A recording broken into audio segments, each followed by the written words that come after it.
Hello दोस्तों, नमस्कार। आप सभी का स्वागत है फिर से मैं नए ब्लॉग वीडियो में। और दोस्तों आज का वीडियो बहुत स्पेशल होगा, तो आप लोगों से रिक्वेस्ट है कि आप लोग पूरा लास्ट तक वीडियो को देखिए, तभी बहुत मज़ा आने वाला है इस वीडियो में। और चेहरे का मुस्कान की वजह से आपको समझ में आ जाएगा कि हम लोग क्या करने जा रहे हैं। तो चलिए दोस्तों, फिलहाल आप लोगन के लिए चलत दिखाई, आधा हिंदी आधा भोजपुरी सब चलत रहा हमार। बाकी आप लोगन देख सकला दूठे हमारे गांव के कुछ लड़का हम पूरा जुगाड़ उगाड़ के साथ में जाते जा और चल जा देखल जाए कहाँ मछली मिलेला कि ना, जाते जा मछली मारे। बाकी अब गईले के बाद पता चली गड्ढा उड्ढा जहाँ मिली तहाँ मरबे करल जाई। वैसे बारिश तो मौसम नहीं खे, बारिश वारिश नहीं खे, अलबा बाढ़ और कुछ ना, एक वजह से देखल जा मछली उछली अगर मिल जाए तब तो ठीक है बा, न तो दिन भर के आज हमनी के मेहनत वाला काम जो है कि घूमने वाला डाले जाई। तो चला जाए देखा जाए कहाँ मछली मिलेला कहाँ ना। आप लोग बनल रही वीडियो में लास्ट कंटिन्यू तक, तभी आप लोगों के समझ में आई कि मछली मिला था कि ना। तो सारा चीज़ आप लोगों के वीडियो के माध्यम से देखे के मिली और समझे के मिली। बाकी चल जाए नेक्स्ट, अब देखल जाए कहाँ मिलेला गड्ढा। बाकी अभी बहुत ज़्यादा दूर जाए के बाद और इधर खेत के हरियाली आप लोग देख सकला लोगन। काफ़ी हमनी देश में मतलब कि इस साइड जहाँ हमनी के रह जाला तहाँ बहुत मतलब कि अच्छा खासा धान बा। चारों तरफ देखने के बाद हरियाली हरियाली, मतलब 2 महीना 3 महीना के बाद कट भी जाई। तो चलिए दोस्तों, चल जाए मछली उछली मारा जाते हैं, जा देखा जाए कहाँ मिलेला। भाई जैसे कि अभी फ़िलहाल हमने के आ चुकल बा, नहीं जा ही रहल बा मछली वाला गड्ढा। और आप लोग देख सकला कितना दूर तक बा, वहाँ से लेके और वहाँ तक वो सब मतलब आरी आरी जो भी है मतलब छेद है, मतलब जो भी है छेदा उदा रही, मतलब जो भी पानी उनी का शक रही तो उधर से सब मतलब मिट्टी से बांध दे और सब मतलब कि मतलब पानी रुक जाते, एक वजह से पूरा इकट्ठा यहाँ से उधर ये देखल जाए उधर वाला जुगाड़ बा, मतलब कि तगाड़ी और इधर बाल्टी, मतलब में कुल मछली उछली रखाई। और बाकी आप लोग देख सकला लोगन, अब एक उधरले के बाद पता चली कि मछली है कि ना।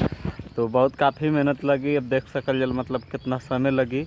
हम जानते 2 से 3 घंटा लग जाए उदहे में, तब जाके मछली मिली। फिलहाल अभी सब लोग तैयारी करत बा, तब ये एगो गड्ढा बा, यही के मारल जाई।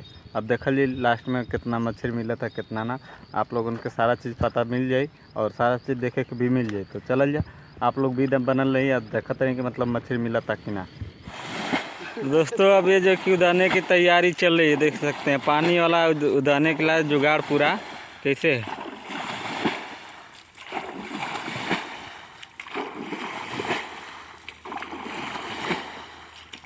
तो भाई अभी इतना हमनी का गड्ढा उधर दिले जा, पानी इतना खाली कर दिले हैं जा, और जो न कि अब हमन का देखल जाता कि मछली उछली मिला थी कि ना। फिलहाल आप लोगन के दिखा देती मछली कितना मिलल है। कहाँ बाल्टी हो, बाल्टी किधर दिखा देती भाई, ये रहा बाल्टी और इनमें मछली इतना। तो अभी शुरुआत बा, अभी पता ना कितना मिलिया सो, अब तो भगवान जाने कितना मिलिया सो। फिलहाल मेहनत बहुत काफ़ी लग गल भाई, पूरा धान के पानी से पूरा फुल कर दिले हैं जा। और अब मछली का मतलब कि अभी कोनो गारंटी ना आके कितना मछली मिल जाए सो। तो चल जाए अभी मछली उछली मार लेने के बाद फिर आप लोगन के दिखा ली कितना मछली मिली। फिलहाल वो गड्ढा और वो गड्ढा वो सब बाकी बा, तो बस मछली मरने के बाद फिर आप लोगन के दिखाई कितना मछली मिली।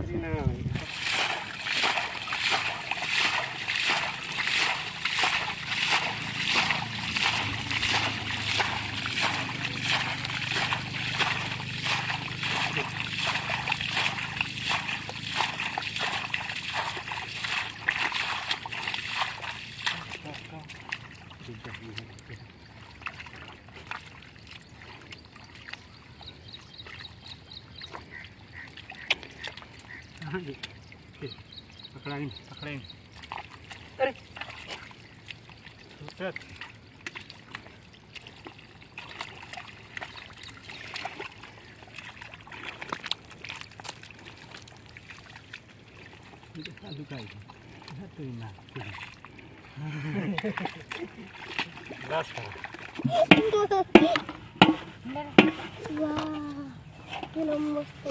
इतना ले मछली मिल गल बा भैया, देख सकला लोगन।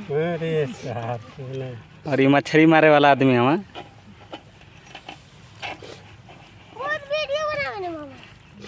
तो भाई अभी हमनी मछली उछली मार चुकल बानी, जब जाती अपने अपने घरे चलल जाई, नहाल जाई, फ्रेश होखल जाई, फिर उसके बाद तब एक बनावल जाई। और बाकी आप लोगन के मछली मारे का तरीका कैसन लगल आप लोग कमेंट में ज़रूर बता जाइए। बाकी अब चल जाइए घरे, और घर चल के आप लोगन से बात तो ना हुई, लेकिन बस सोचे थे कि वीडियो यहीं पर समाप्त कर दे, ज़्यादा लंबा हो जाए वीडियो। अगर पसंद आ लोगे तो वीडियो को लाइक कर दिया, चैनल पर फर्स्ट बार आया तो चैनल के सब्सक्राइब करके बेल आइकन घंटी दबा के प्रेस कर दिया लोग, ताकि आप सबके नोटिफिकेशन मिलत रहे, हमारे ऐसे ही मज़ेदार वीडियो आप सबके मिलत रही। बाकी दोस्तों मेहनत बहुत काफ़ी लग गल बा, मतलब आधा किलो मछली मिल गल बा 4 आदमी में, यानी 2 किलो मछली के आसपास मिल गल बा, और 4 आदमी में आधा किलो। तो बस मेहनत तो ज़्यादा भइल, बाकी वीडियो समाप्त करब। जय हिंद, जय भारत।